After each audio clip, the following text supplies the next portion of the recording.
السلام علیکم ورحمۃ اللہ۔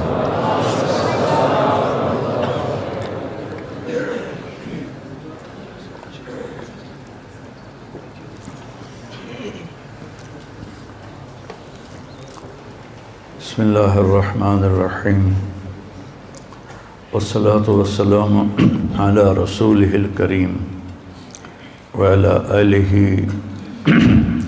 واصحابہ اجمعین، اما بعد۔ اللہ نے جتنی مخلوقات کو پیدا کیا ہے وہ تعلیم یافتہ ہیں۔ ربنا الذی اعطی کل شیء خلقہ ثم ہدی، انہیں پیدائشی طور پہ پتہ ہوتا ہے کہ مجھے کیا کرنا ہے، مجھے کیا کھانا ہے، میرا دشمن کون ہے، میرا دوست کون ہے، میری غذا کیا ہے، میرا طرز زندگی کیا ہے، یہ اندر فیڈ ہوتا ہے۔ انسان واللہ اخرجکم من بطون امہاتکم لا تعلمون شیئا، ہمارے بارے میں کہا تمہیں ماں کے پیٹ سے نکالا تو تم کچھ بھی نہیں جانتے تھے، اور دوسروں کے بارے میں اللہ کہہ رہا ہے اعطی کل شیء خلقہ ثم ہدی۔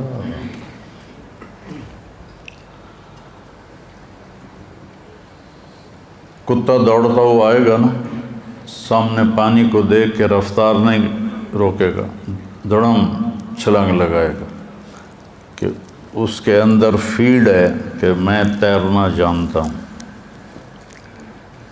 ہاتھی آئے گا نا پیچھے سے دوڑتا ہوا تو پانی کو دیکھ کے کھڑا ہو جائے گا، پہلے اپنا پاؤں ڈالے گا اور دیکھے گا کہ کیا میرا پاؤں زمین پہ لگتا ہے یا نہیں۔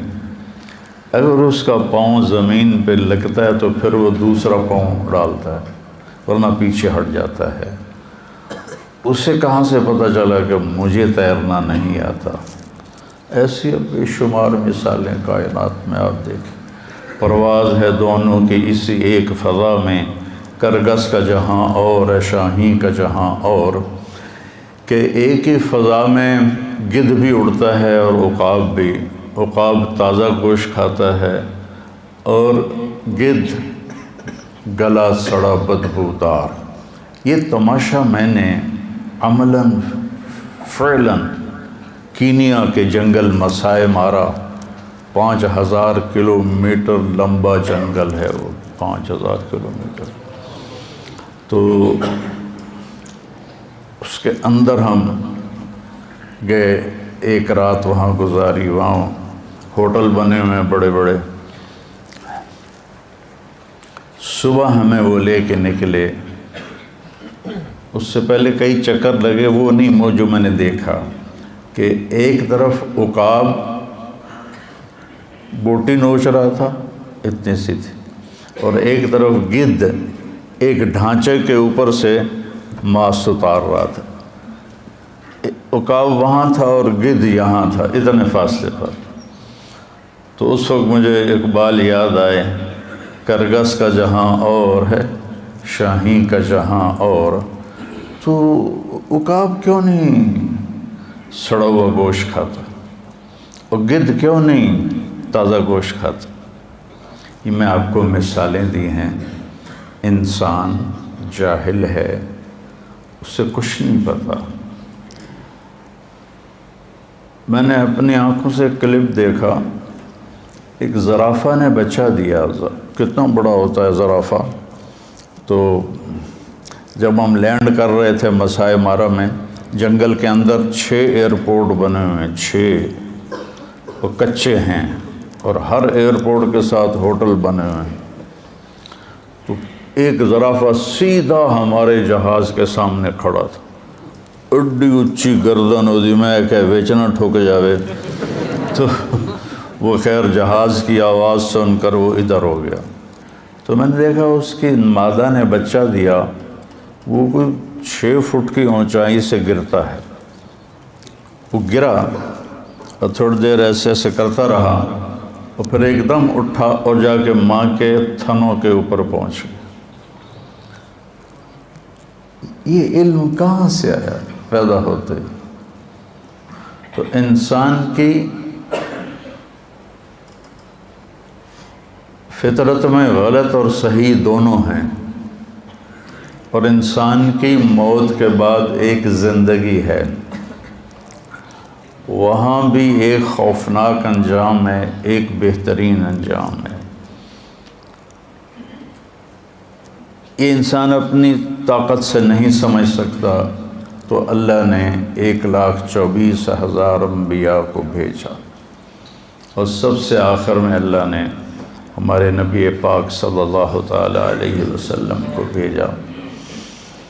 کوئی نبی چھوٹے خاندان میں پیدا نہیں ہوا، ہر نبی عالی شان خاندان میں پیدا ہوا۔ غربت امارت دونوں چلی، بادشاہت بھی چلی، لیکن کوئی نبی ایسا نہیں جو کسی چھوٹے خاندان میں پیدا ہوا۔ اور جب اللہ نے ہمارے نبی کو پیدا کرنے کا ارادہ کیا تو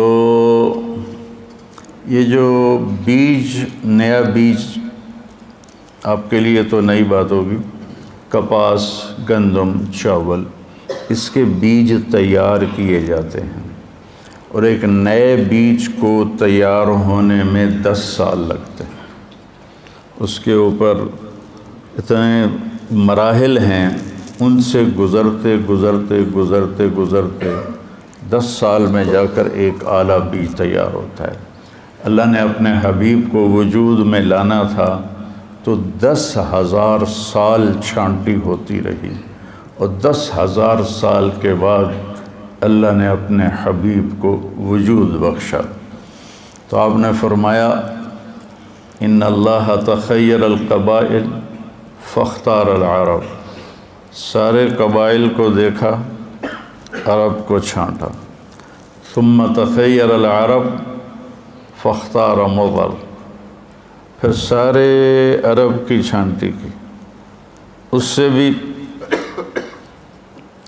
چھوٹے سوراخوں والی چھلنی لگائی، تو اس میں سے مضر کو چھانٹا، باقی پیچھے رہ گیا۔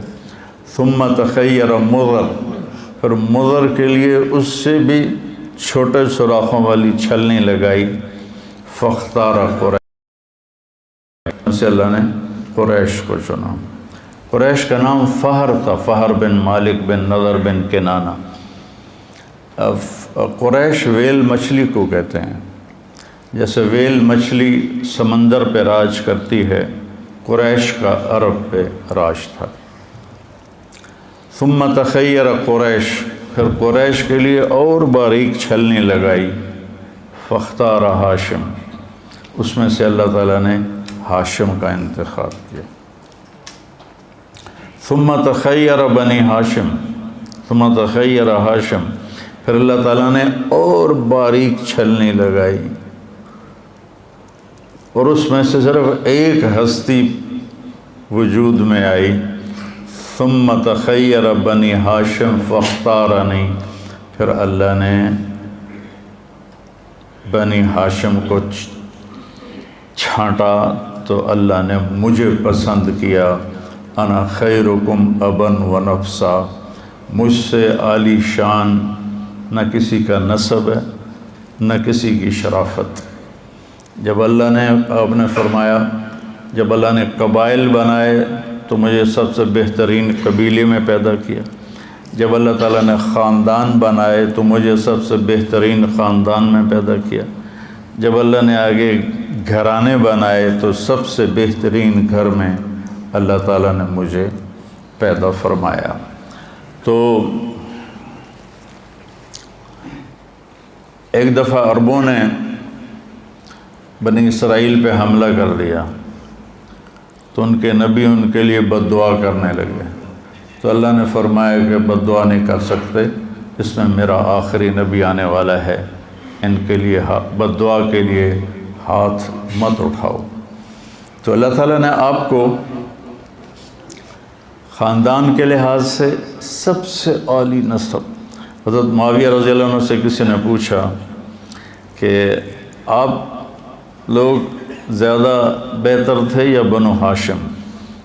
تو انہوں نے فرمایا کننا شرفا و ہاشم اشرف. سمجھ گئے نا؟ کننا اشراف و ہاشم اشرف. ہم شریف تھے اور وہ شریفوں کا سردار تھا. کننا اشراف و عبد المطلب اشرف. سمجھ گئے؟ ہم شرفاء تھے اور عبد المطلب شرافت کا بھی سردار تھا. کننا اشراف و ابو طالب اشرف. ہم شرفاء تھے، ابو طالب شرافت کے انتہا پر تھے. ثم جاء محمد فلم یترک لأحد شرفا. پھر اللہ کے نبی آئے تو پھر کسی کے لیے کچھ نہ بچا. ایک بنو امیہ کا حامی مدینے میں اور ایک بنو ہاشم کا حامی آپس میں بحث کر رہے. جیسے وہ کہہ رہا تھا بنو امیہ زیادہ بہتر ہیں، دوسرا کہہ رہا تھا کہ بنو ہاشم زیادہ بہتر ہیں.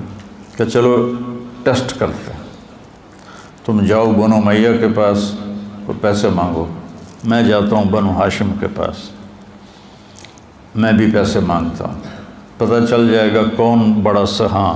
یہ ٹیسٹ ہو رہا تھا کہ زیادہ سخی کون ہے، زیادہ سخی کون ہے. تو بنو امیہ کا جو حامی تھا وہ 10 سرداروں کے پاس گیا کہ مجھے پیسے چاہیے.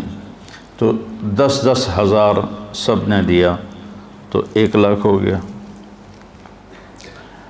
تو جو بنو ہاشم کا قائل تھا وہ گیا عبداللہ بن جعفر کے پاس اور حسن بن علی رضی اللہ تعالیٰ عنہما کے پاس اور عبید اللہ بن عباس کے پاس. حضرت عبداللہ بن عباس کے چھوٹے بھائی. کہا جی میں ضرورت ہے، مجھے کچھ چاہیے. تو انہوں نے پہلے نے 1 لاکھ دیا، دوسرے نے 1 لاکھ دیا، تیسرے نے 1 لاکھ دیا. وہ 10 سے 1 لاکھ لے کر آیا، یہ 3 سے 3 لاکھ لے کر آیا. تو بنو امیہ والا کہنے لگا ٹھیک ہے میں ہار مان گیا، بنو ہاشم سب سے اعلیٰ ہیں، سب سے زیادہ سخی ہیں، چلو واپس کریں پیسے. تو بنو امیہ والا گیا ان سرداروں کے پاس کہ جی وہ ہم تو ایسے ہی ٹیسٹ کر رہے تھے، ہم کوئی ضرورت نہیں ہے تو آپ یہ لے لیں. ہم نے کہا ٹھیک ہے دے دو. تو 10 کے 10 نے وہ پیسے واپس لے لیے. لیکن جب وہ گیا ان روشن چراغوں کے پاس تو انہوں نے فرمایا کہ اہل بیت کے گھر سے جب کوئی چیز نکل جاتی ہے واپس نہیں آتی، جاؤ تمہیں ہدیہ. تو اس طرح اللہ تعالیٰ نے لَقَدْ جَاءَكُمْ رَسُولٌ مِّنْ أَنفُسِكُمْ عَزِيزٌ عَلَيْهِ مَا عَنِتُّمْ حَرِيصٌ عَلَيْكُمْ بِالْمُؤْمِنِينَ رَءُوفٌ رَحِيمٌ. اور اس کو یوں بھی پڑھتے ہیں ادھر افریقہ میں گیا، وہ کون سا ملک تھا، موریتانیہ. لَقَدْ جَاءَكُمْ رَسُولٌ مِّنْ أَنفُسِكُمْ نفیس، انفسکم منکم تمہارے درمیان. تو اللہ تعالیٰ نے 10,000 سال چھلنیاں لگاتے 22 اپریل 571 عیسوی اور 12 ربیع الاول اور اصحاب فیل والا سال اور ہمارے ہندوستان کا کیلنڈر 1 جیٹھ 628 بکرمی پیر کی صبح 4:20 پر اللہ نے آپ کو دنیا میں بھیجا.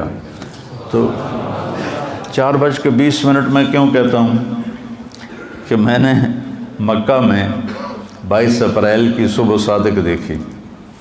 اب تو کیلنڈر چھپے ہوئے ہیں نا، تو اس میں 4:20 تھا. تو علامہ سلیمان منصور پوری رحمہ اللہ تعالیٰ نے جو رحمۃ للعالمین لکھی ہے انہوں نے بھی 4:20 اس میں لکھا ہے، میں نے وہیں پڑھا، بہت پرانی بات ہے، پھر میں نے اس کی تصدیق کی کیلنڈر سے، تو وہ آپس میں مل گیا۔ تو جب آپ پیدا ہوئے تو نوشیروان نے ایک محل بنایا تھا،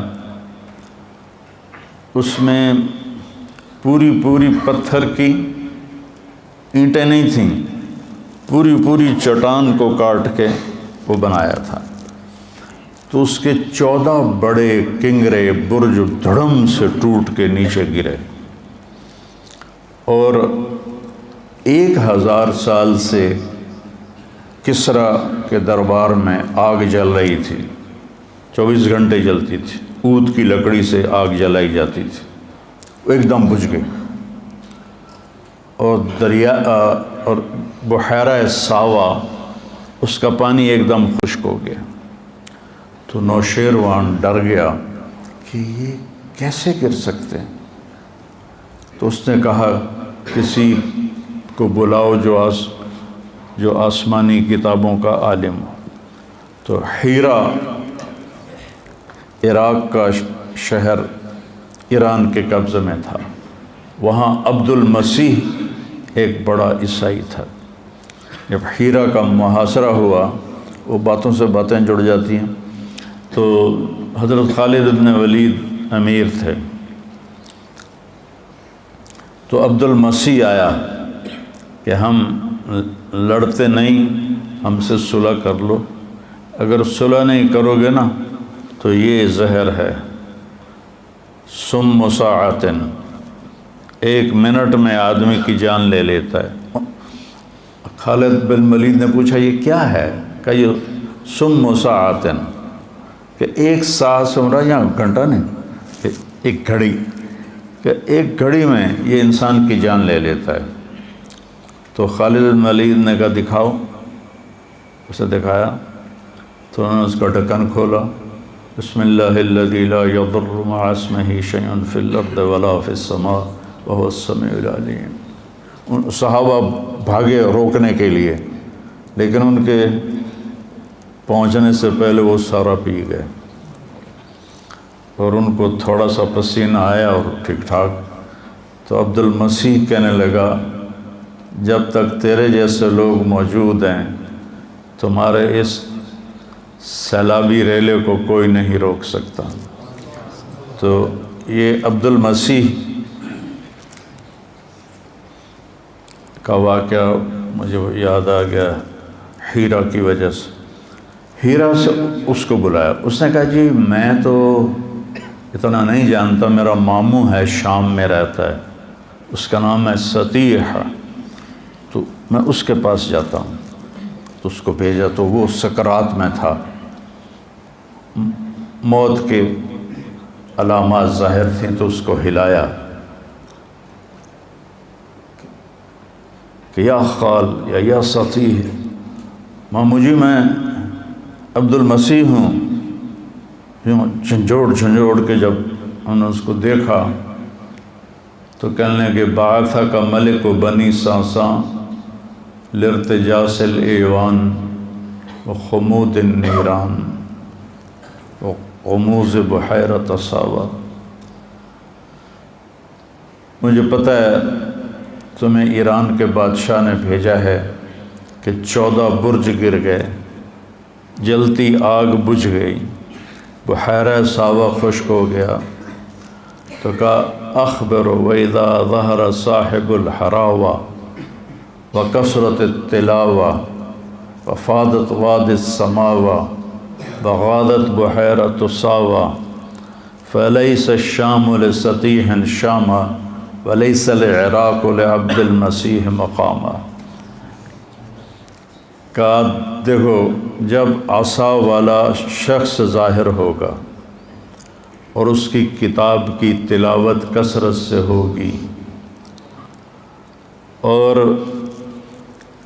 بحیرہ ساوا خشک ہو جائے گا، وادی سماوا پانی سے بھر جائے گی، تو پھر شام میرا شام نہیں اسی کا ہوگا، اور عراق تیرا عراق نہیں، وہ بھی اسی کا ہوگا۔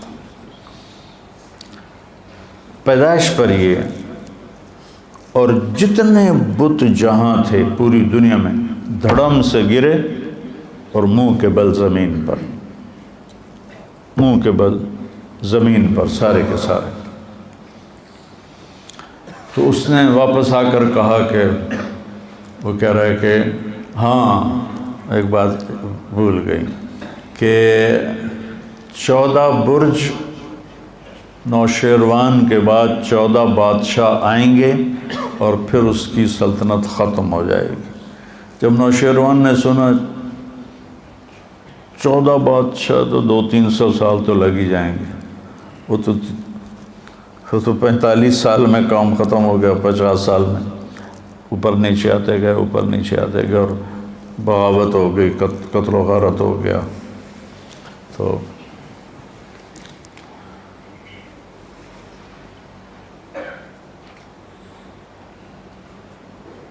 جب آپ پیدا ہوئے تو بچے کے ساتھ گندگی ماں کے پیٹ سے نکلتی ہے، تو ایک قطرہ گندگی کا باہر نہیں نکلا۔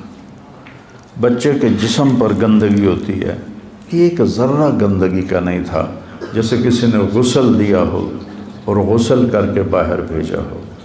ہم ختنہ باہر بچے کا جب پیدا ہوتا ہے کرواتے ہیں، آپ ختنے سمیت ماں کے پیٹ سے باہر آئے، پھر آپ کی بچے کی یہ ناف ماں کی آنت سے جڑی ہوتی، اس کو باہر آ کر کاٹتے ہیں۔ ولدہ مختوناً مقطوع السرہ، آپ کی ناف ماں کی آنت سے پیٹ سے ہی جدا تھی، اور آپ کا ختنہ ماں کے پیٹ سے ہوا تھا، اور پورے کمرے میں خوشبو پھیل گئی۔ عبد الرحمن بن عوف کی والدہ آپ کی دائی تھیں اس وقت، تو انہوں نے دیکھا تو حیران پریشان، بھئی ختنہ ہوا ہے اور ادھر ناف کٹا ہوا ہے، ادھر گندگی کوئی نہیں دھلا دھلایا ہے، ادھر ساری خوشبو پھیل رہی ہے، یہ کون ہے؟ کہا آمنہ تیرے بچے کا کوئی عجب ہی حال ہے، اور ایسے پہلو میں لٹایا۔ تو جو ہی آپ کو پہلو میں لٹایا تو آپ نے کروٹ بدلی اور سجدے میں سر رکھ دیا اور ایک لمبا سجدہ کیا۔ اتنی عمر کا بچہ تو ہل نہیں سکتا، تو آپ نے پوری کروٹ بدلی اور سجدے میں سر رکھا۔ لمبے سجدے کے بعد یہ ہاتھ کا سہارا لیا اور اپنے سینے کو یوں اٹھا لیا جیسے کوئی مضبوط بچہ اٹھاتا ہے، ایسے اٹھایا، اور پھر اس انگلی کو، اس ہاتھ کو اوپر کیا، اس انگلی کو سیدھا کیا۔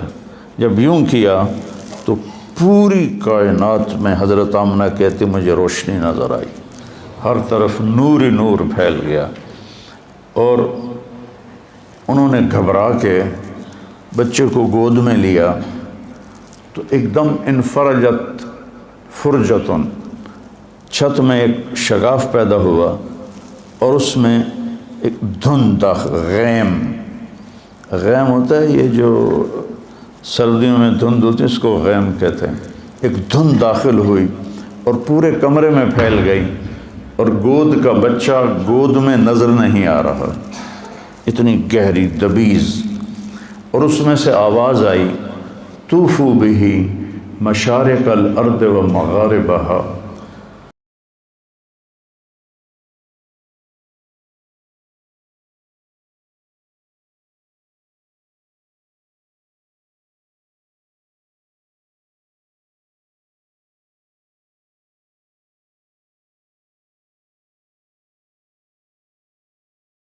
مشرق یہ شدل میں اور شیش کی معرفت دو، وشجاعت نوح، اور نوح علیہ السلام کی شجاعت دو، وخلت ابراہیم، ابراہیم علیہ السلام کی دوستی دو، واستسلام اسماعیل، اسماعیل علیہ السلام کی قربانی دو، وفصاحت صالح، صالح علیہ السلام کی فصاحت دو، وحکمت لوط، اور لوط علیہ السلام کی حکمت دو، وحب دانیال، اور دانیال علیہ السلام کی محبت دو، وہ شدت موسیٰ، اور موسیٰ علیہ السلام والی شدت دو، وہ جہاد یوشع، یوشع علیہ السلام والا جہاد دو، وہ طاعت یونس، یونس علیہ السلام کی اطاعت دو، وہ لحن داود، اور داؤد علیہ السلام کی مٹھاس دو، میٹھا وہ آپ کی جو لحن تھا لحن داودی وہ دو، وہ زہد عیسیٰ، اور عیسیٰ علیہ السلام جیسا زہد دو، وہ اغمسوہ فی اخلاق النبیین، اور سارے نبیوں کے اخلاق اس بچے میں ڈال دو۔ پھر ایک دم بادل چھٹا اور آپ گود میں تھے، اور آپ کا چہرہ سے نورانی منور روشن تھا۔ تو عرب کی عادت تھی کہ بچوں کو باہر بھیجتے تھے، ان کے لیے مکہ شہر تھا، آج کے لحاظ سے تو چھوٹی سی بستی تھی، تو وہ آگے پہاڑوں میں بھیجتے تھے، ایک تو زبان فصیح ہو، اس میں کوئی ملاوٹ نہ ہو۔ تو جیسے یہ امارات میں، سعودیہ میں پٹھانوں نے، پنجابیوں نے عربوں کی عربی کا بیڑا بھی غرق کر دیا۔ یہ سارے امارات میں کیف حالک، چیف حالک، چیف۔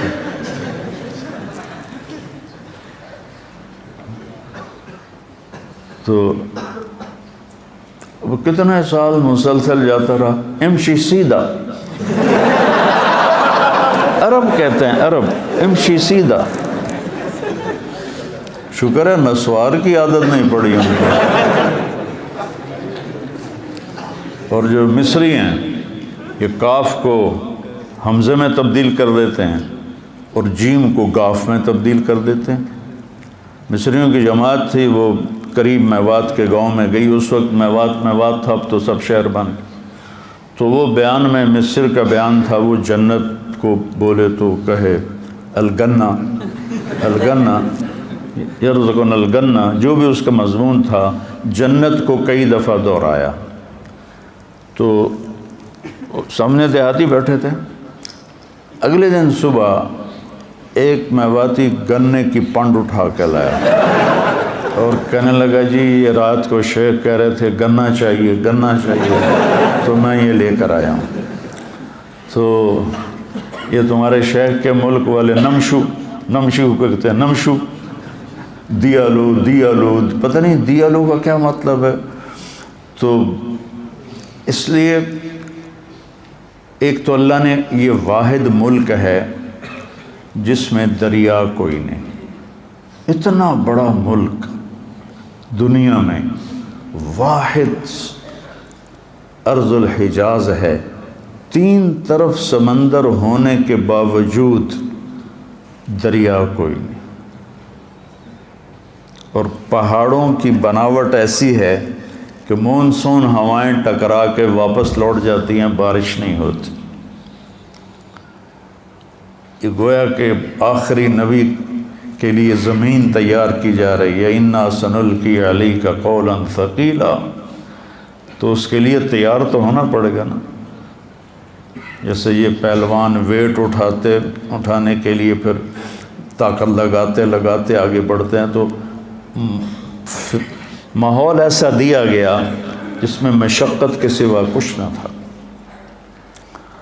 تو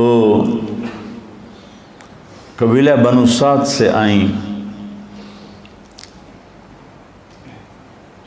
وہ خواتین، تو حضرت حلیمہ کی جو ڈاچی بھی کمزور، اونٹنی بھی، اور گدھی بھی کمزور، جس پر وہ اونٹنی پر سامان تھا، گدھی پر وہ سوار تھیں، اور ان کے خاوند ابو کبشہ ساتھ پیدل چل رہے تھے۔ تو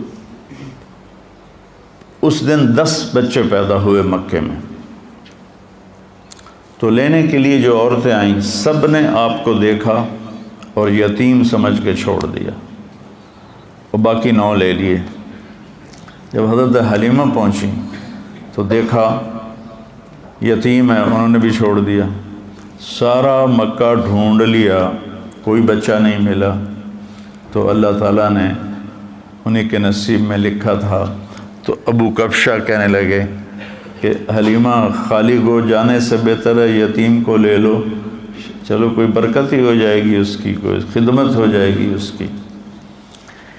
ایک تو جس سال آپ پیدا ہوئے پوری دنیا میں جہاں انسانیت آباد تھی، اللہ نے ہر ماں کو بیٹا دیا، بیٹی نہیں، ساری دنیا سب کے بیٹے ہوئے، سب کو اللہ نے بیٹے دیے۔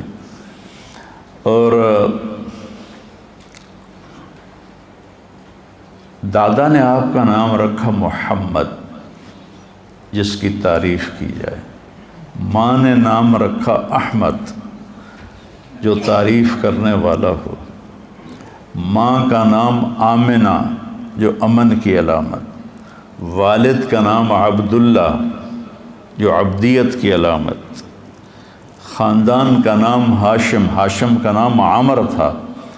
ہاشم اس لیے کہتے ہیں روٹی کو چورا کر کے نا سالن میں، یہ ڈیرہ اسماعیل خان والے صوبت کہتے ہیں، صوبت وہ پرات میں ہے، کوئی ڈیرہ اسماعیل خان کا کہتے ہو نا، ہاں، تو وہ سرید بن جاتا ہے شوربے میں، روٹیاں بھگو کے توڑ کے اور گوشت۔ تو سب سے پہلے حضرت ہاشم نے حاجیوں کو اس طرح کھانا کھلانا شروع کیا، تو ان کا نام ہاشم پڑ گیا۔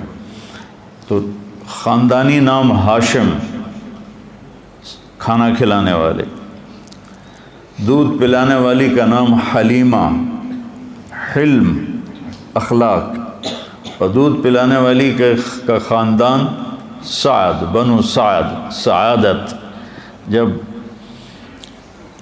حلیمہ نے ارادہ کر لیا کہ میں یتیم لیتی ہوں، تو ان کے دادا نے ان کو بلایا کہ تمہارا نام کیا ہے؟ تو میرا نام حلیمہ ہے۔ کہا جاء الحلم، فال لی، حلم آ گیا۔ تمہارا قبیلہ کون سا ہے؟ تو انہوں نے کہا جی بنو سعد۔ تو انہوں نے کہا سعید عمرنا، انہوں نے اس سے فال لی۔ تو ایک بیٹا اور تھا، حضرت آمنہ کی چھاتیاں خشک تھیں، جو ہی آپ کو گود میں لیا چھاتیاں دودھ سے بھر گئیں، دودھ رسنے لگا۔ تو انہوں نے آپ کو ایک طرف سے دودھ پلایا، جب دوسری طرف سے پلانے لگے تو آپ نے منہ بند کر لیا کہ ایک بیٹا دودھ پیتا، ان کا اپنا بھی تھا، تو آپ نے اس کا حصہ چھوڑ دیا۔ اور ہمارے یہاں قبضہ مافیا بنے ہوئے، جو لوگوں کی زمینیں ہڑپ کر رہے ہیں، گھر ہڑپ کر رہے ہیں، یہ کیا جواب دیں گے اللہ تعالیٰ کو؟ بدبخت یہیں چھوڑ کے مر جاتے ہیں۔ اجل ہی نے چھوڑا نہ کسرا نہ دارا، اسی سے سکندر صفات بہارا، ہر ایک لے کے کیا کیا نہ حسرت سے دارا، پڑا رہ گیا سب یوں ہی ٹھاٹ سارا، جگہ جی لگانے کی دنیا نہیں ہے، یہ عبرت کی جا ہے تماشا نہیں ہے۔ آپ ابھی اپنے شعور میں نہیں ہیں اور اپنے بھائی کا حصہ چھوڑ دیا۔ تو رات ہو گئی تھی، تو اونٹنی میں دودھ کا قطرہ نہیں تھا، تو حضرت حلیمہ رضی اللہ عنہ کہنے لگی ابو کبشہ کوشش کرو کوئی 2-4 قطرے نکل آئیں تو کچھ ہمارا پیٹ بھر جائے۔ تو وہ جب گئے، رات کا اندھیرا، انہوں نے اونٹنی کو جب تھنوں کو ہاتھ لگایا تو وہ مشکیزے کی طرح نیچے لٹکے ہوئے تھے۔ تو ایک گلاس کیا، پورا برتن انہوں نے دودھ سے بھر لیا۔ تو جب لے کر آئے تو حلیمہ کہنے لگی یہ کہاں سے؟ کہا اونٹنی سے۔ کہا نہیں، یہ اس کی برکت سے۔ دونوں نے پیٹ بھر کے پیا۔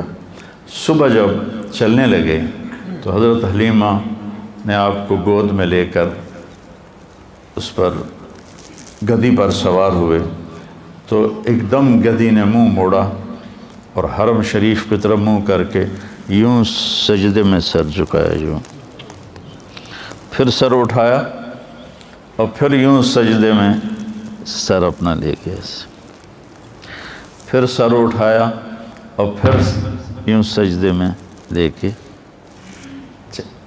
اللہ کا شکر ادا کرتے ہوئے 24 گھنٹے پہلے ان کے قافلے کی عورتیں روانہ ہو چکی تھیں۔ واپسی پر ان کی گدھی کی رفتار ایسی تیز ہوئی اور اونٹنی کی کہ 24 گھنٹے کا فاصلہ بھی مکمل کیا اور ان کو 24 گھنٹے بعد چل کے جا کے پکڑا اور آگے نکل گئیں۔ تو عورتیں کہنے لگیں کہ ان لأتان آمنۃ لشأن آمنہ حلیمہ ان لأتان حلیمۃ لشأن حلیمہ، یہ تیری لگتا ہے سواری بدل گئی ہے، کوئی بڑی شان والی سواری آئی ہے۔ تو حضرت حلیمہ نے کہا سواری نہیں بدلی، سوار بدل گیا ہے۔ ان لہذا الراکب لشأنا، یہ سوار ہونے والے کی شان ہے، کھوتی تو وہی ہے بیچاری۔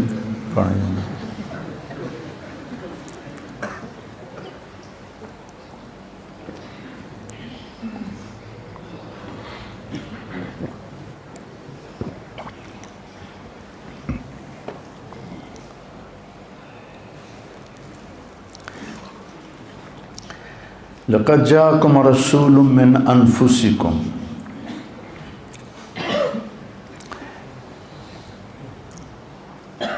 ربیع الاول میں سیرت کی بات کرنا جیسے ہم کر رہے ہیں یہ محمود ہے۔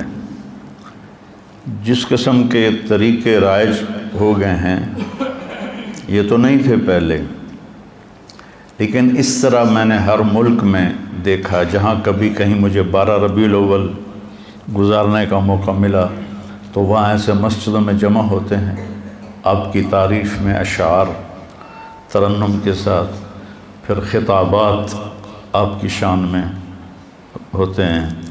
تو اس طرح یہ جلسے جلوس صرف ہمارے بر صغیر میں ہیں یا اور بر صغیر کے لوگ جہاں کہیں آباد ہیں، لیکن آپ کی آمد پر اظہار فرحت یہ پوری امت میں ہے، پوری امت میں ہے۔ تو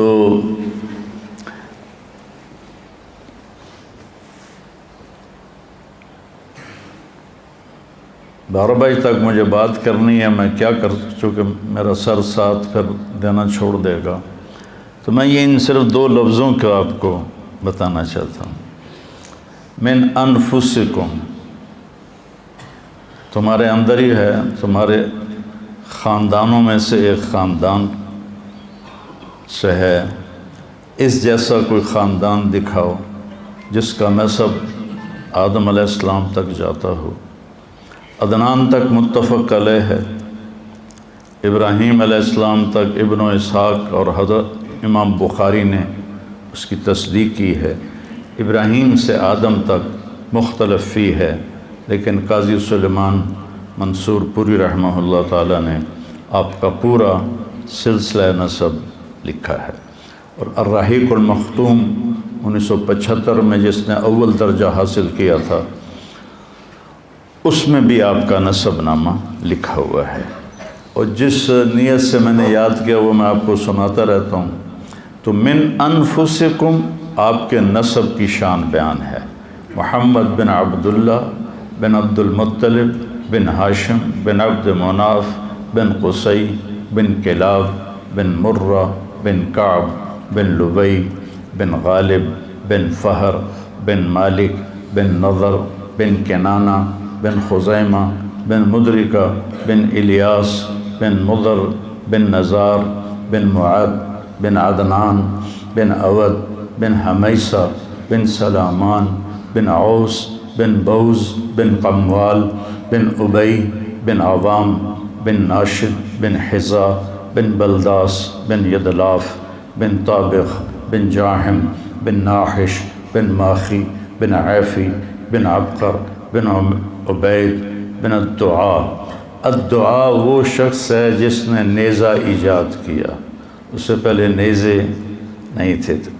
الدعاء آپ کے نسل میں نیزے کا اسلحہ انہوں نے ایجاد کیا، بن حمدان بن سنبر بن یثربی بن یحزن بن یلحن بن ارعوا بن عیزی بن ذیشان بن عیسر بن اقناد بن ایہام بن مقصر بن ناحث بن زارع بن سمی بن مزی بن عوض بن عرام بن قیدار بن اسماعیل بن ابراہیم بن آذر بن ناحور بن سروج بن رعو بن فائج بن عابر بن ارفخشاد بن سام بن نوح بن لامک بن متوشالح بن ادریس بن یرد بن ملہلئیل بن قینان بن آنوش بن شیس و بن آدم علیہ السلام۔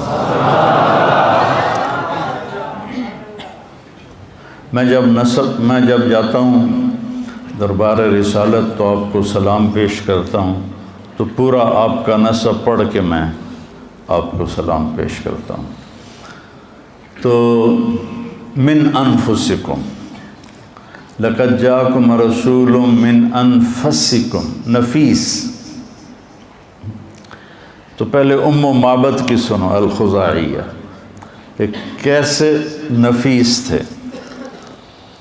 رأیت رجلا ظاہر الوضاء ابلج الوجه حسن الخلق لم تعبه ثجلة ولم تزر به سعلة وسيم قصيم في عينيه دعج في أشفاره وطف في صوته سحل في لحيته كثاثة في عنقه سطع إن تكلم علاه البهاء وإن سكت علاه الوقار۔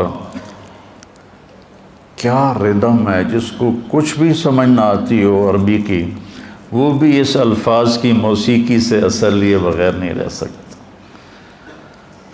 تو ظاہر الوضاء کا میں ترجمہ کیا کرتا ہوں کہ ابو معبد مجھے یوں لگا جیسے 14ویں کا چاند ہی کپڑے پہن کے زمین پہ آ گیا، ایسے حسین، ابلج الوجہ، ایسے روشن چمکتا چہرہ، حسن الخلق، سر سے لے کر پاؤں تک حسن آپ کا غلام تھا، پیٹ نکلا ہوا نہیں تھا کہ برا لگے۔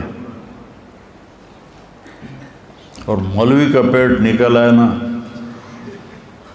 تو اس کو سزا دینی چاہیے۔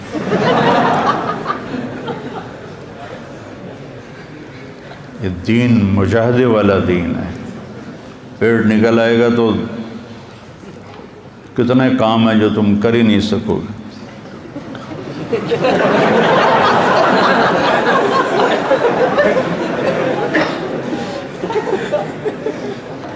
اور نہ آپ اتنے کمزور تھے کہ بے روب ہو جائیں۔ وسیم قسیم، وسیم اسے کہتے ہیں جس کو دیکھنے سے آنکھ نہ بھرے، جتنی دفعہ دیکھو اتنی دفعہ دیکھنے کا شوق بڑھے۔ یہ چیز دنیا کے کسی حسن میں نہیں ہے۔ ایک دفعہ، 2 دفعہ، 3 دفعہ، 10 دفعہ، پھر دلچسپی ماند پڑ جاتی ہے، پھر ختم ہو جاتی ہے۔ کائنات میں ایک ہستی ایسی آئے، وسیم، کہ جن کو دیکھنے سے جی نہیں بھرتا تھا، جی چاہتا تھا اور دیکھوں اور دیکھوں اور دیکھوں۔ قسیم، سر سے لے کر پاؤں تک ہر جسم کا عضو جب حسین ہو تو اس کو قسیم کہتے ہیں۔ کسی کی آنکھیں موٹی ہوتی ہیں لیکن چہرہ پتلا ہوتا ہے تو ہم کہتے ہیں یار اس کی آنکھیں بڑی خوبصورت ہیں، تو لفظ بتاتا ہے کہ باقی وہ حسن نہیں جو آنکھوں میں ہے۔ فلاں کے بال بڑے خوبصورت ہیں، لیکن میرے نبی کے سر کے بال سے لے کر پاؤں کے ناخن تک، ادھر سے ادھر، یہاں سے یہاں، یہاں سے یہاں، آگے سے یہاں تک، پیچھے سے یہاں تک پورا وجود حسن میں پرویا ہوا تھا. کسیم فی عینیہ تاج. اور ہند بن ابی حالہ کہتے ہیں ادعج، آنکھیں سیاہ، پتلی سفید، پتلی سیاہ اور آنکھوں کی سفیدی. ادعج اکحل، سرما لگا ہوا بغیر سرما لگائے ہوئے. اشکل، سرخ لکیریں ڈورے آنکھوں میں. اہدب، یہ پلکیں بڑی لمبی اور دراز. یہ عورتیں نا مصنوعی پلکیں لگاتی ہیں، کہیں جانا ہو کسی فنکشن پہ تو وہ موٹی موٹی نظر آتی ہیں، پتہ لگ جاتا ہے مصنوعی ہیں. تو میرے نبی کی پلکیں خود ہی لمبی تھیں جو آنکھوں کو اور حسین بنا دیتی ہیں، چہرے کو اور حسین بنا دیتی ہیں. ابرق، انجل، اکحل، احور، اہدب، اشکل، ادعج، یہ سارے میرے نبی کی آنکھوں کی صفات ہیں، جس کا مطلب ہے کہ کائنات میں ایسی آنکھ کسی کی نہیں بنی. آپ کی آنکھوں میں آنکھیں ڈال کے کوئی بات نہیں کر سکتا تھا. جب آپ آنکھ اٹھا کر دیکھتے تھے باقی سارے ایسے ہو جاتے تھے. ایسی چمک تھی آپ کی آنکھوں میں، کوئی آپ کی آنکھوں میں آنکھیں ڈال کے دیکھ نہیں سکتا سوائے دو آدمیوں کے، ایک ابو بکر اور ایک عمر رضی اللہ عنہما. ان کے سوا باقی کوئی بھی آپ کے جب آپ آنکھ اٹھاتے تو باقی یوں ہو جاتے تھے. فی صوتہ سحل، آواز میں ایک روح اور ایک کشش اور ایک موسیقی.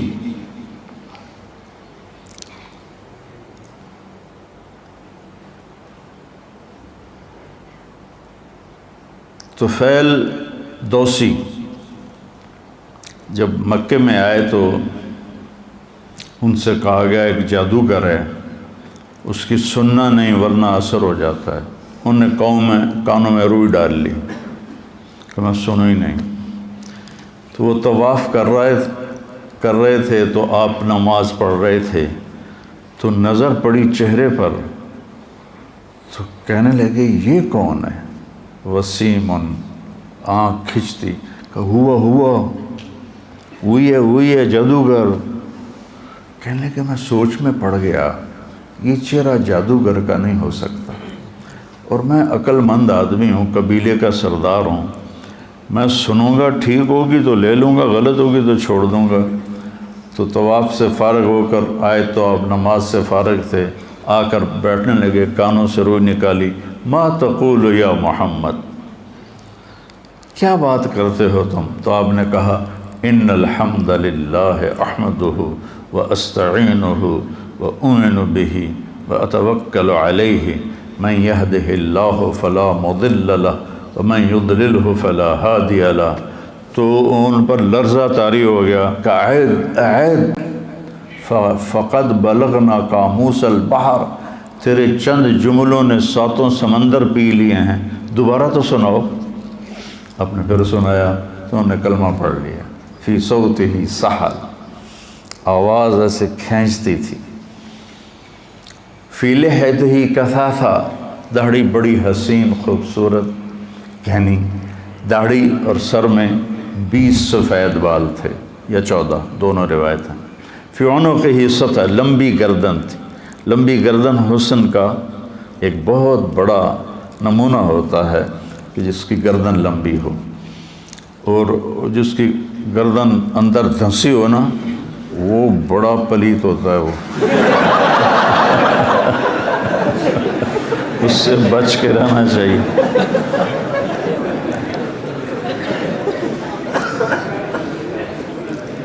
تو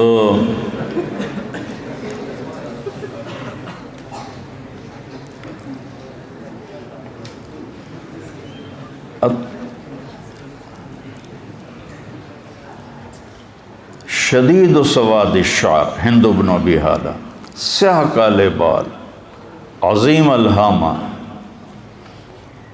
خوبصورت سر بڑا، واسع الجبین، پیشانی کھلی کشادہ، ازج الحواجب، پلکیں کمان کی طرح ایسے گول، اقن العرنین، ناک بڑا خوبصورت، تھوڑا سا یہاں سے اٹھا ہوا، سہل الخدین، گال بڑے پیارے، نہ پچکے ہوئے نہ ابھرے ہوئے، یوں ہوں تو وہ خوبصورتی ہوتی ہے، ضلیع الفم، کھلا منہ، خوبصورت ہونٹ، مفلج الاسنان، یہ 4 دانتوں میں خلا، اشنب، دانت ایسے گولائی میں تھے سارے، ایسے کسی کے آگے ہوتے ہیں، پیچھے ہوتے ہیں، اوپر ہوتے ہیں، نیچے ہوتے ہیں، ایسے گولائی میں آپ کے دانت تھے، کث اللحیہ، داڑھی گھنی تھی، اور گردن لمبی تو میں پہلے بتا چکا ہوں، بعید ما بین المنکبین، کندھوں کا درمیانی فاصلہ زیادہ، عریض الصدر، چوڑی چھاتی، طویل الزندین، بازو لمبے، سائل الاطراف، انگلیاں لمبی سیدھی، رحب الراحہ، کشادہ ہتھیلی، کشادہ ہتھیلی سخاوت کی علامت ہوتی ہے، اور چھوٹی ہتھیلی یہ قیافہ ہے نہ کہ کوئی حدیث، اور چھوٹی ہتھیلی وہ دیکھ رہا ہے کہ میری چھوٹی ہے تو وہ بخل کی علامت ہے، چھوٹی ہتھیلی والے بخیل ہوتے ہیں، سوا البطن والصدر، سینہ اور پیٹ برابر تھا، دقیق المسربہ، یہاں سے بالوں کا تار چلتا تھا اور آ کر ناف پہ وہ ختم ہو جاتا تھا، اشارت ذراعین، یہاں تھوڑے تھوڑے بال تھے، باقی آپ کا پورا جسم بالوں سے صاف تھا، چاندی کی طرح چمکتا ہوا آپ کا جسم ہوتا تھا، اور مسیح القدمین، پاؤں پہ لگتا تھا جیسے تیل لگا ہوا ہو، خمسان الاخمسین، یہ جگہ زیادہ گہری تھی جو تیز چلنے میں مدد دیتی ہے، دوڑنے میں مدد دیتی ہے، اذا التفت التفت جمیعا، جب کوئی آپ کو متوجہ کرتا تھا تو آپ ایسے نہیں دیکھتے تھے، بھائی کیا نام ہے تمہارا؟ محمد، یہ مولوی محمد مجھے کہے مولانا صاحب تو میں یہ اتنا کروں گا، میں کہ جی فرمائیے، لیکن میرے نبی کو جب ادھر سے کوئی پکارتا تو آپ پورا ایسے مڑتے تھے، ایسے کہتے جی فرمائیے،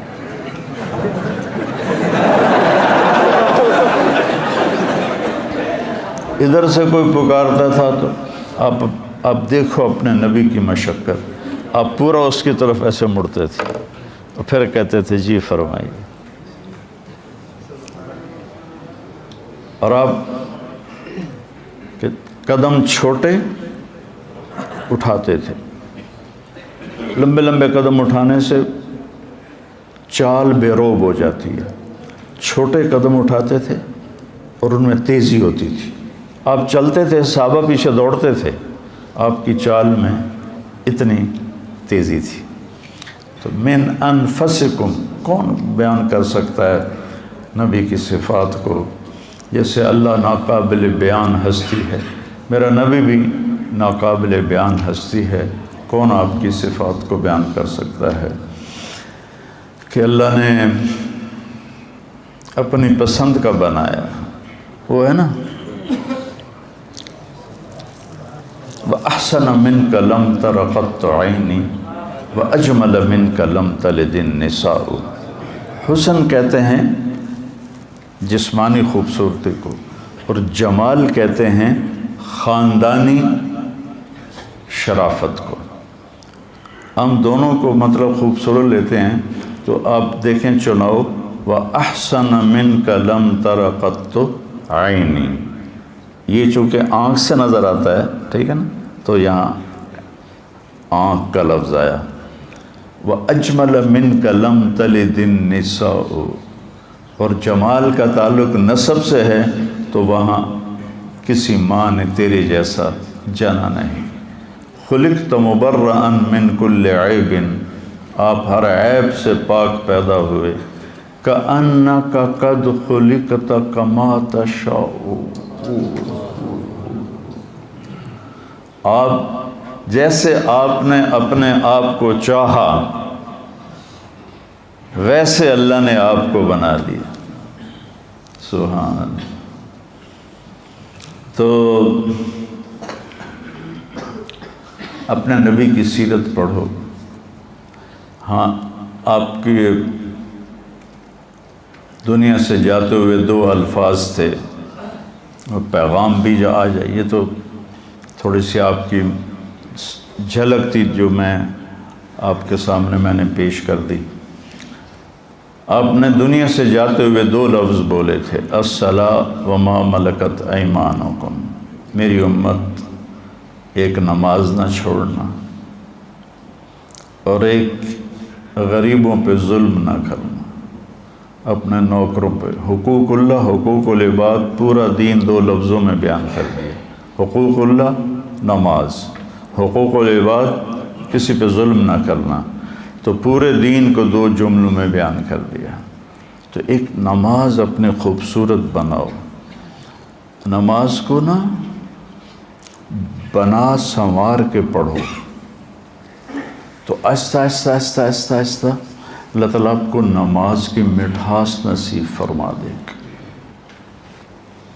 اس میں اللہ نے مٹھاس رکھی ہے، لذت رکھی ہے، حوائج ضروریات کا پورا ہونا اس میں اللہ تعالیٰ نے رکھا ہے۔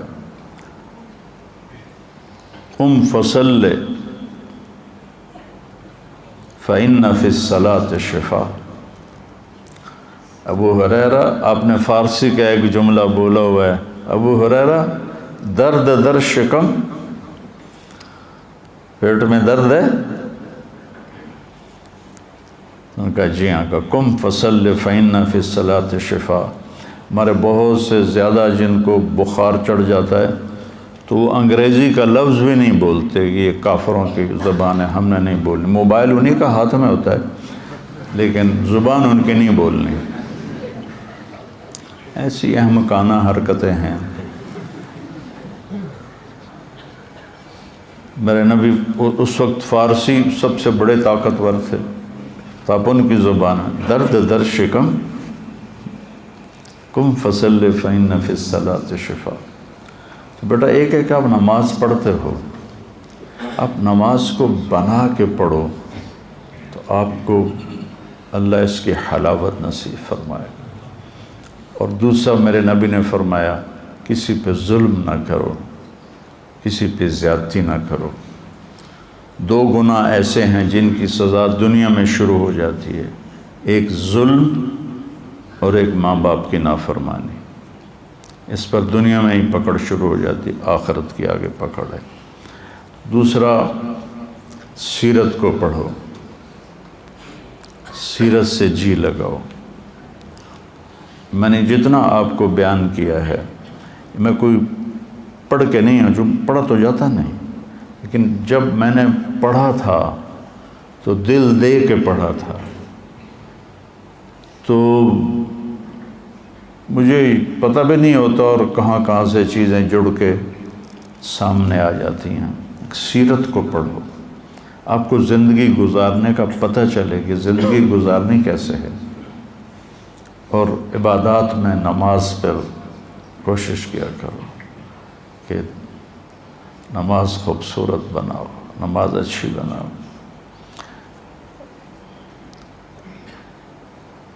رائمنڈ میں بڑی شدت تھی،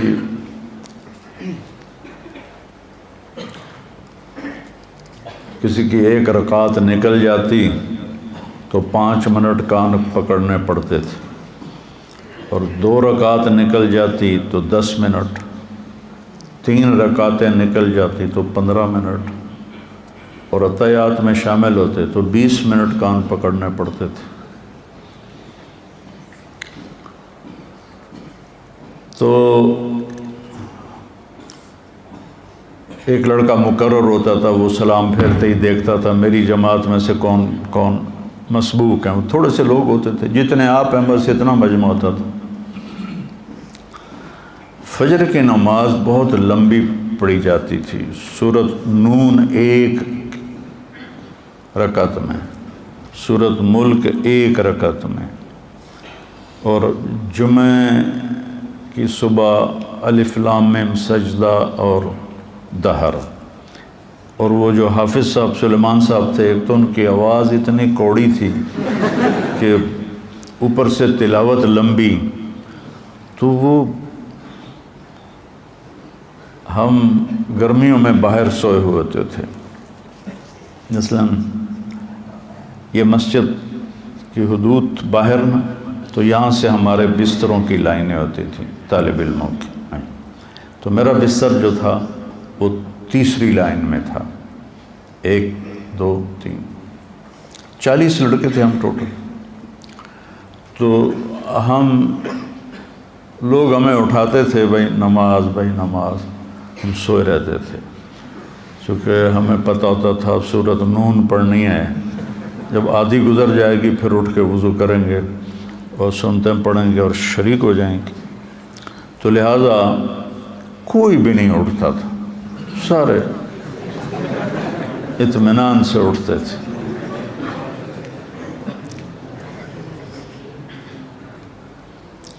تو ایک دن ایسا ہوا کہ ہم حسب معمول سوئے ہوئے، حافظ سلیمان کی سورت رحمۃ اللہ علیہ کی سورت فاتحہ سن رہے تھے، الضالین ایسے ان کی آواز، ایک دم آواز آئی الم نشرح لک صدرک۔ اب جو لگے کرنٹ اور سارے اٹھ کے بھاگے، اور اس دن پتہ چلا ترتیب واجب نہیں ہے، جو شے پہلے کرنی کر لو۔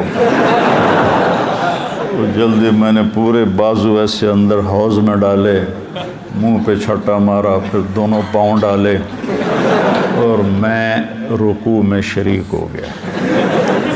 تو کوئی 8-10 لڑکے جو پھرتیلے تھے وہ کامیاب ہوئے، باقی سارے مسبوق ہو گئے۔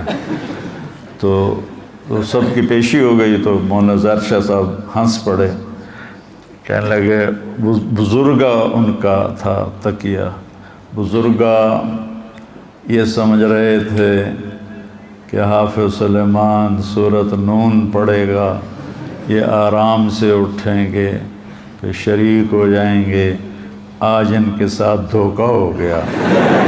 اس نے الم نشرح پڑھ دی، چلو آج سب کو معاف کر دو، تو اس دن سب کی معافی ہو گئی۔ تو ایسے زبردستی سے نماز نہیں بنتی، اپنے ذوق سے نماز بناؤ، اور سیرت کو پڑھو اور قرآن کو پڑھو، تو انشاءاللہ آپ کی زندگی میں ایک بہار آئے گی۔ ٹھیک ہے، السلام علیکم۔